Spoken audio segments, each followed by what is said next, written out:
Chapter number 19 dawn of modern physics. इसके जो अहम एमसीक्यूज हैं उनमें जो फर्स्ट एमसीक्यूज है बच्चों वो हमारे पास है। All motions are dash to a person और इंस्ट्रूमेंट ऑब्जर्विंग इट। तो ये आपकी बुक में लाइन लिखी हुई है। डियर स्टूडेंट्स, ए ऑप्शन है एब्सोल्यूट, बी हमारे पास है रिलेटिव, सी हमारे पास है यूनिफॉर्म और डी हमारे पास है वेरिएबल। तो डियर स्टूडेंट्स, जो करेक्ट ऑप्शन होगा वो हमारे पास बी होगा। All motions are relative. Second है dear students, an inertial frame of reference is a frame in which. तो आप बखूबी जानते हैं कि इनर्शियल फ्रेम वो होता है जिसमें लॉ ऑफ इनर्शिया, जिसे हम फर्स्ट लॉ भी कहते हैं, तो फर्स्ट लॉ ऑफ मोशन, तो वो फ्रेम जिसमें फर्स्ट लॉ होल्ड करता है उसे हम इनर्शियल फ्रेम ऑफ रेफरेंस कहते हैं। ऑप्शन ए जरा गौर से देखें, first law holds, second law holds, B है। सी ऑप्शन है law of inertia holds, D option है B both A and C. तो आप देखें पहले लॉ को लॉ ऑफ इनर्शिया भी कहते हैं। तो जो हमारे पास दुरुस्त जवाब होगा डियर स्टूडेंट्स वो डी होगा। थर्ड है earth is an example of. तो डियर स्टूडेंट्स, अर्थ जो है वो मिसाल कौन से फ्रेम ऑफ रेफरेंस की है? इनर्शियल फ्रेम की, नॉन इनर्शियल फ्रेम, सी हमारे पास है एन एक्सेलरेटिंग फ्रेम और डी हमारे पास रोटेटिंग फ्रेम। तो डियर स्टूडेंट्स, आपने याद रखना है जो हमारे पास एग्जांपल है अर्थ की वो हम ए ऑप्शन लेते हैं इनर्शियल फ्रेम ऑफ रेफरेंस। और आपने याद रखना है इनर्शियल फ्रेम ऑफ रेफरेंस में क्या होता है, हमारे पास जो भी ऑब्जेक्ट मूव कर रहा होता है वो यूनिफॉर्म स्पीड के साथ मूव करता है, तो वो एक्सेलरेट नहीं कर रहा होता। तो बकिया ऑप्शन नहीं है। ए ऑप्शन थर्ड का दुरुस्त होगा डियर स्टूडेंट्स। ए ऑप्शन जो हमारे पास थर्ड का वो करेक्ट होगा। इसी तरह नेक्स्ट हमारे पास है the special theory of relativity is based on number of postulates. तो जो हमारे पास आइंस्टाइन ने स्पेशल थ्योरी ऑफ रिलेटिविटी दी थी वो कितने पोस्टुलेट्स पर है बेस करती? तो आपके पास जो दुरुस्त जवाब होगा ए नहीं होगा, हमारे पास जो दुरुस्त जवाब होगा डियर स्टूडेंट्स वो बी होगा। टू पोस्टुलेट्स, दो पोस्टुलेट्स होते हैं इसके। और इसी तरह हमारे पास है फिफ्थ है according to special theory of relativity laws of physics are same in. तो ये उसका जो एक पोस्टुलेट है कि जो हमारे पास है जो हमारे सारे फिजिक्स के लॉज हैं वो ऑल इनर्शियल फ्रेम्स में हमेशा सेम होते हैं। जो भी हमारे पास इनर्शियल फ्रेम होगा उसमें हमारे पास क्या है, वो यूनिफॉर्मली उसमें ऑब्जेक्ट्स मूव कर रहे होते हैं। तो हमारे पास ए ऑप्शन होगा ऑल इनर्शियल फ्रेम्स, फिफ्थ का डियर स्टूडेंट्स ए ऑप्शन होगा। इसी तरह हमारे पास जो सिक्स है 0.1 kilogram mass will be equivalent to energy. तो डियर स्टूडेंट्स, अगर हम आइंस्टाइन मैथ एनर्जी इक्वेशन इस्तेमाल करते हैं तो जो दुरुस्त जवाब होगा वो हमारे पास सिक्स का डियर स्टूडेंट्स वो डी होगा। 9 × 10⁻⁵ जॉल्स। एंड इसी तरह हमारे पास है according to special theory relativity time is. तो आपने बात हमेशा याद रखनी है, बड़ा इंपॉर्टेंट एमसीक्यूज है। एब्सोल्यूट क्वांटिटी है टाइम, रिलेटिव क्वांटिटी है, यूनिफॉर्म वेरिएबल क्वांटिटी है। तो डियर स्टूडेंट, जो सेवन होगा उसका जो जवाब जो होगा वो बी है। सेवन का is time is a relative quantity. हम हमेशा टाइम को एक दूसरे इवेंट के लिहाज से मेजर करते हैं reference to some other event. तो हमेशा जो सेवन का दुरुस्त जवाब होगा डियर स्टूडेंट्स वो रिलेटिव है, it's not an absolute quantity. इसी तरह डियर स्टूडेंट्स हमारे पास आठवां एमसीक्यूज है in the expression for time dilation. आपको पता है ये स्पेशल थ्योरी ऑफ रिलेटिविटी में है कि हमारे पास टाइम डायलेट कर देता है, लेंथ कंट्रैक्ट करती होती है और मास वेरिएशन होती है।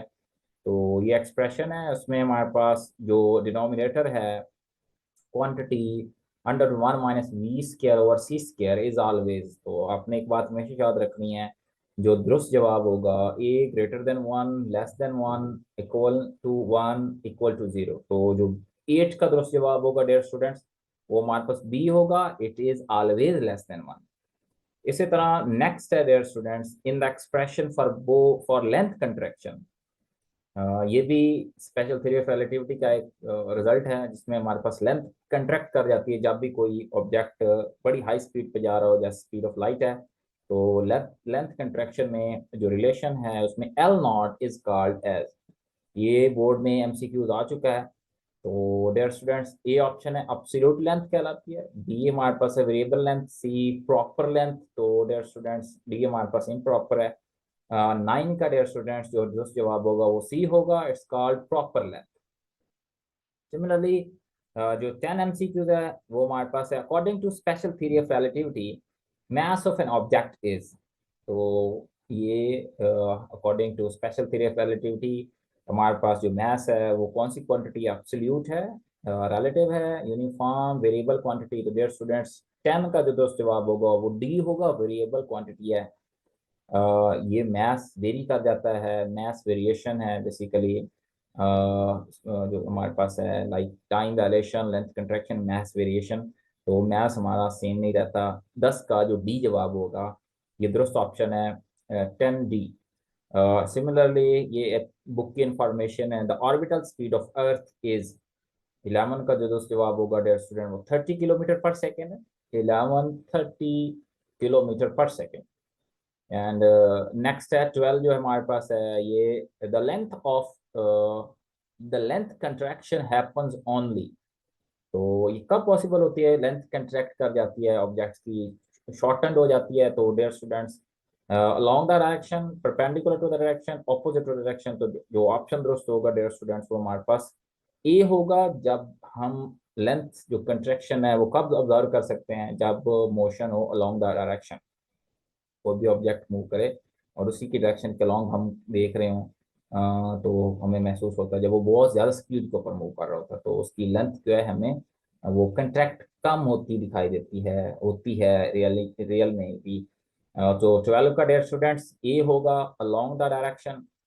13 है डेयर स्टूडेंट्स हमारे पास rest mass of X ray photon. तो आपको पता होना चाहिए जो रेस्ट मास होता है वो हमारे पास 0 होता है। फोटॉन इज बेसिकली अब massless and chargeless लाइट होती है, आपको पता है लाइट पार्टिकल है। और similarly we have 14 MCQs।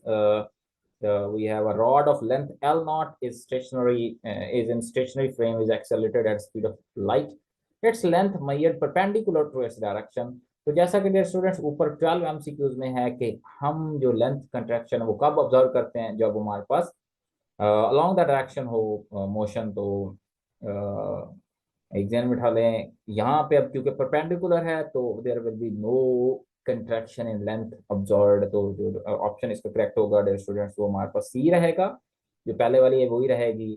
Change अगर आएगा तो चेंज की बात होगी तो वो फिर चेंज इन लेंथ जो होगी वो जीरो हो जाएगी, क्योंकि सेम लेंथ है, there is no contraction observed. तो जो डिफरेंस होगा वो चेंज आएगा वो जीरो ही रहेगा डियर स्टूडेंट्स। 14 का जो है सी ऑप्शन होगा। सिमिलरली ये आपकी इंफॉर्मेशन बेस्ड बुक की लाइन है, by modern system of north star the location and speed anywhere on earth can be determined to an accuracy of. तो डियर स्टूडेंट्स जो हमारे पास 15 का दुरुस्त जवाब होगा वो 2 सेंटीमीटर पर सेकेंड है। If relativity effects are taken into count. तो आपने याद रखना है रिलेटिविटी अगर हम इफेक्ट्स को कंसिडर करते हैं तो हमारे पास इतना पॉसिबल है, 20 सेंटीमीटर पर सेकेंड है। 15 का ऑप्शन है। और if we can't consider relative effects तो आपको पता होना चाहिए फिर हमारे पास जो दोस्त जवाब होगा 15 का डियर स्टूडेंट्स वो हमारे पास बी ऑप्शन होगा, 20 सेंटीमीटर पर सेकेंड। ये आपने याद रखना है। अगर हम रिलेटिविस्टिक्स इफेक्ट्स को कंसीडर करें तो फिर पॉसिबल है 20, इतनी ज्यादा एक्यूरेसी। और जब हम नहीं कंसिडर करते विदाउट टेकिंग रिलेटिविटी इफेक्ट्स तो फिर हमारे पास जो दुरुस्त जवाब होगा डियर स्टूडेंट 15 का वो बी होगा, 20 सेंटीमीटर। 16 है dear students, the nature of radiation emitted by black body. जो ब्लैक बॉडी है उसको जब हम उसको रीच करते हैं तो वो उसके ऊपर डिपेंड करती है, किसके ऊपर, वेवलेंथ है, टेम्परेचर है, वी हैव प्रेशर, वॉल्यूम। तो आपने एक बात याद रखनी है, जो रेडिएशन इमिट होती है ब्लैक बॉडी से वो किसके ऊपर डिपेंड करती हैं, डिपेंड्स ऑन टेम्परेचर। और टेम्परेचर जितना ज़्यादा बढ़ता जाता है वेवलेंथ शॉर्ट हो जाती है, और जब हमारे पास स्टार्ट में टेम्परेचर लो होता है तो वो ब्लैक बॉडी से रेडिएशन इमिट होती हैं वो लॉन्गर वेवलेंथ की इमिट होती हैं। वो आगे हम एक टेम्परेचर और वेवलेंथ का रिलेशन डिफरेंट टेम्परेचर के ऊपर जो वेवलेंथ इमिशन होती है वो भी हम देखते हैं। 17 है, which one is a low energy photon. तो डियर स्टूडेंट्स आपको पता होना चाहिए लो एनर्जी फोटॉन इनमें से कौन सा हो सकता है। 17 का जो ऑप्शन दुरुस्त होगा वो इंफ्रारेड लाइट है। बकिया जो है विजिबल अल्ट्रावायलेट एक्सरेज ये हाई एनर्जी फोटॉन है, तो जो सबसे कम होगी डियर स्टूडेंट 17 का दुरुस्त जवाब जो होगा बच्चों वो बी होगा। इसी तरह नेक्स्ट है, ये बुक वाली लाइनें हैं और ये पेपर में एमसीक्यूज आ चुका है। When a platinum PT wire is heated at 1300 degree Celsius it emits colour. तो डियर स्टूडेंट्स क्योंकि अब टेम्परेचर बढ़ रहा है तो हमारे पास जो इमिशन होगी वेवलेंथ वो शॉर्टर हो जाएगी। टेम्परेचर कम हो तो हायर वेवलेंथ की इमिशन होती है, और जैसे ही टेम्परेचर लोअर होता है हायर होता है तो हमारे पास जो शॉर्ट वेवलेंथ इमिट होगी लाइट की वो शॉर्टर होगी। तो डियर स्टूडेंट्स 18 का जो 10 जवाब होगा वो डियर स्टूडेंट्स वो हमारे पास होगा सी ऑप्शन। 18 का सी ऑप्शन होगा येलो। 30 डिग्री सेल्सियस के ऊपर हमारे पास जो कलर इमिट होता है वेवलेंथ वाला वो येलो है। इसको आपने ये हमारे पास 5 डिफरेंट टेम्परेचर के ऊपर डिफरेंट कलर इमिट होते हैं, इसको याद करने का एक जो आसान सा वे है वो आप माइंड में बिठा लें। टेम्परेचर को माइंड में बिठा लें और साथ एक वर्ड याद कर लें, DCO young and white. DCO young and white. D stand for dull, C stand for cherry, O stand for orange, Y stand for yellow, and last W stand for white. तो बच्चे आमतौर पर इसको mix करते हैं, लेकिन इंशाल्लाह आपको ये कभी भी नहीं भूलेगा DCO यंग एंड वाइट। तो इनको आप माइंड में बिठा लें। सिमिलरली हमारे पास है जो 18 का दुरुस्त जवाब होगा डियर स्टूडेंट वो सी है yellow. And when a platinum wire is heated it becomes white at a temperature of. तो डियर स्टूडेंट्स अब हमारे पास वाइट सबसे स्मॉल वेवलेंथ है, टेम्परेचर सबसे ग्रेटर होगा, तो आपको पता है जो दुरुस्त जवाब होगा 19 का वो हमारे पास डी ऑप्शन होगा 1600 डिग्री सेल्सियस। तो आपने इन ये हमारे पास 5 डिफरेंट टेम्परेचर के ऊपर डिफरेंट कलर इमिशन है, तो आपने इनको याद करने के लिए माइंड में बिठा लें DCO यंग एंड वाइट।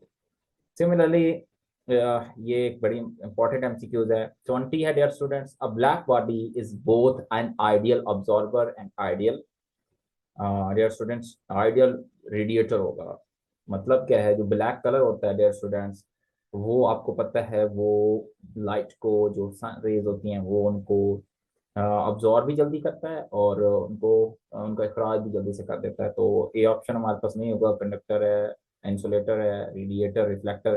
तो हमारे पास जो दुरुस्त जवाब होगा डियर स्टूडेंट सी होगा रेडिएटर। इसी तरह 21 है, at low temperature radiations emitted by a black body have wavelength।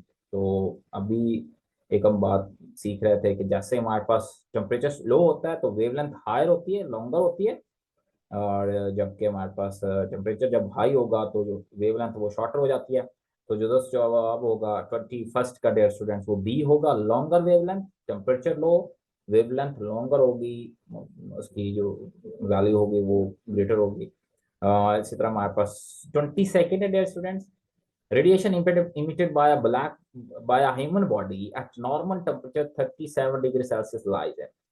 तो डियर स्टूडेंट्स हमारे पास क्योंकि टेम्परेचर लो है तो हमारे पास जो रेडिएशन इमिट होंगी वो हमारे पास कहाँ पे लाई करेंगी।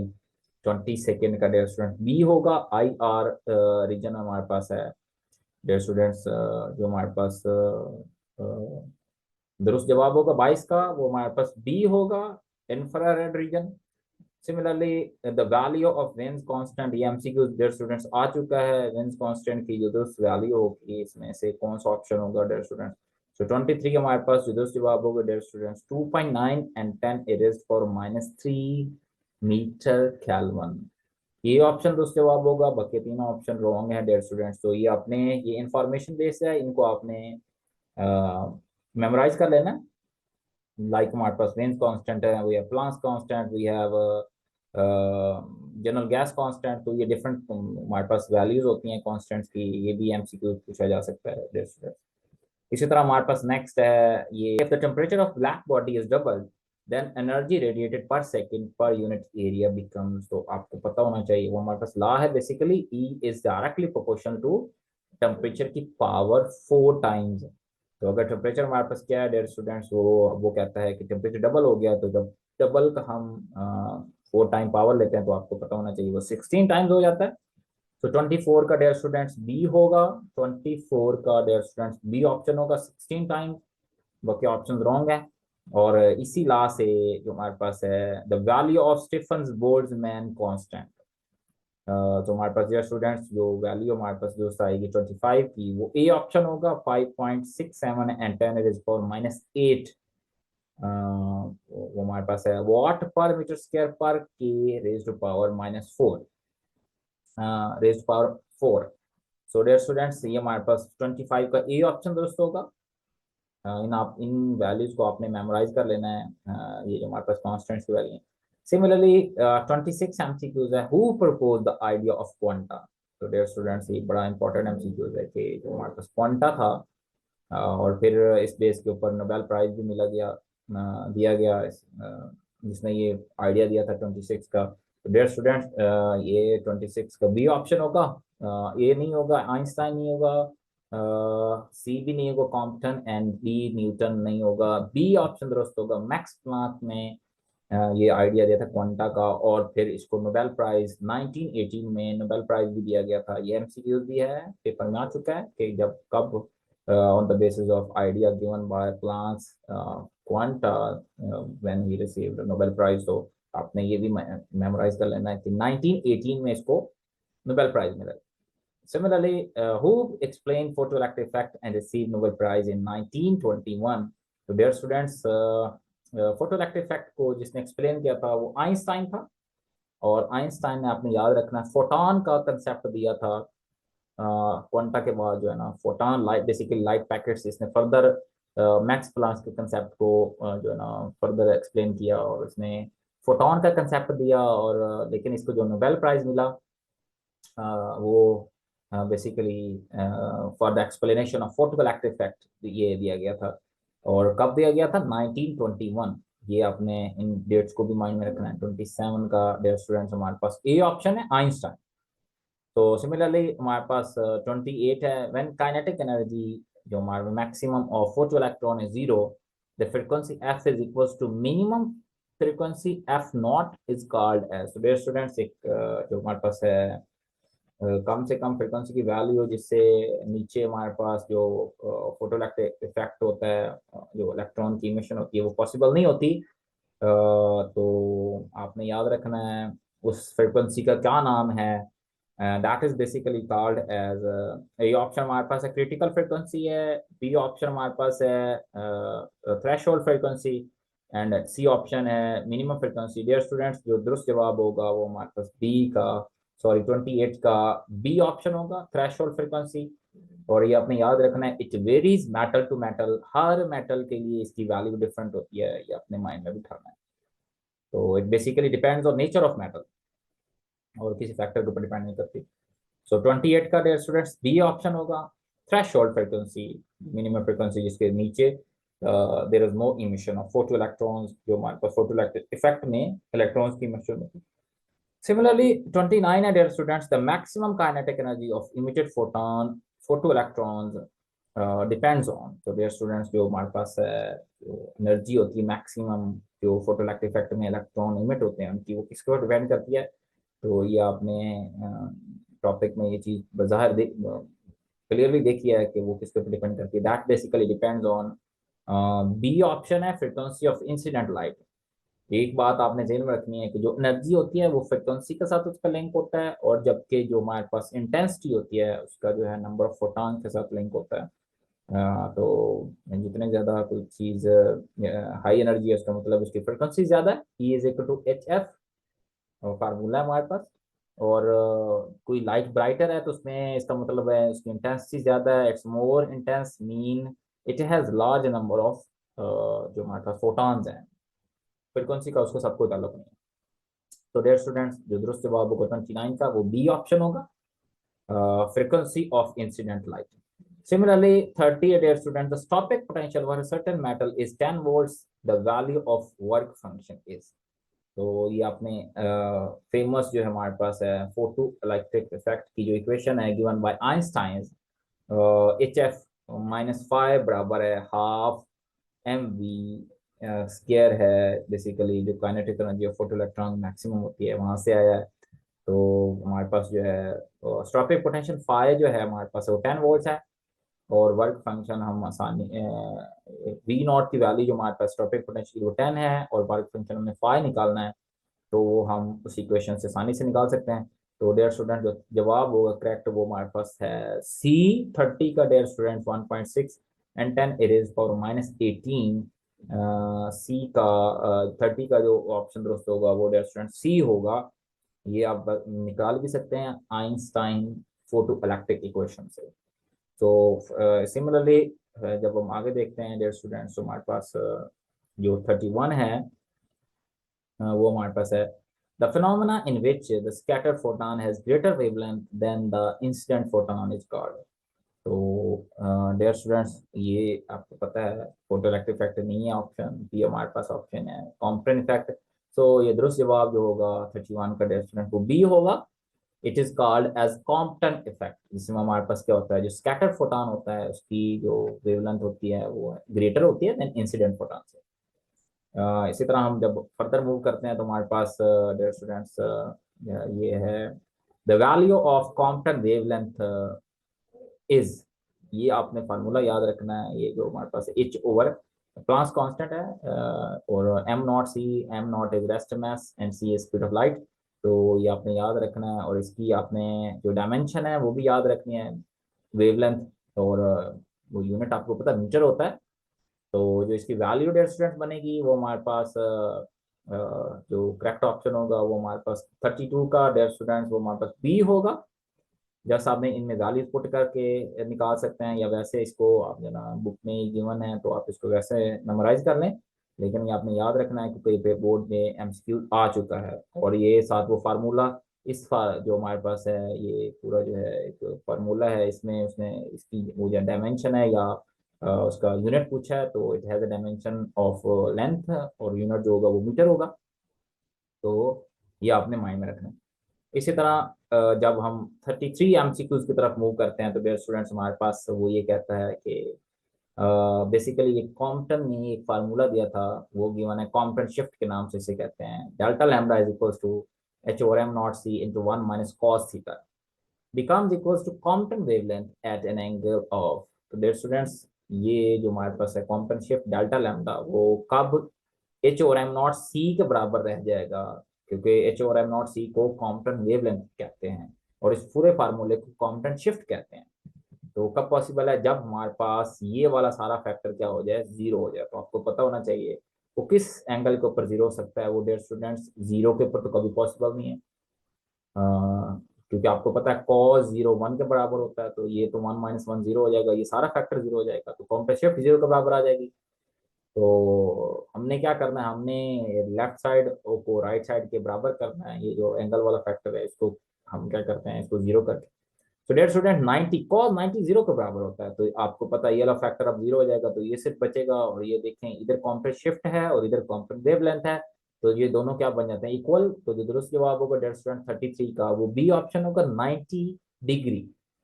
और जब हम आगे देखते हैं डेयर स्टूडेंट्स हमारे पास क्या है, हमारे पास 180 डिग्री खड़ा है, तो आपने याद रखना है यहाँ पे जो कॉम्पोनेंट शिफ्ट है उसकी वैल्यू cos 180 -1 के बराबर होता है डेयर स्टूडेंट्स। तो ये क्या हो जाएगा, बाहर माइनस खड़ा तो अंदर प्लस हो जाएगा, प्लस ये टू का जब जो